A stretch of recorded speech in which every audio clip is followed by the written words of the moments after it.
Is it a fact or a bluff? Fact, I think. Bakit ka tumatawa? Hindi yun ang sagot mo. Bluff siya eh. Kasi Ano ba? parang I feel lang na kung gumawa siya ng, kung totoo yung sinasabi nito si Bubay, production company as big as Brad Pitt's, I don't believe papasok sila sa isang lugar na hindi sila kukuha ng mga permits. Ay, meron po akong papers to... They- Pero may dokumento. Miss Lucy, wag niyo akong inaano na hindi nagsasabi. May Documentary. credibility ako doon tao, hindi.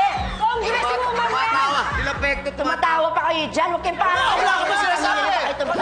Miss Lucy, mabuti kang tao, wag mo akong pagbintangan na Hindi na pinagbibintangan. Hindi ba niya ako pinagbibintangan? Sorry po, pasensya na Sa po. pagkakataong ito lang, pagbibintangan kita. Pasensya na po, Ma'am Sandali, ganyan Mild talaga siya stroke. pag nasasaktan Lakjo. o nagpapaliwanag. Lalakjo. Nakangiwi na.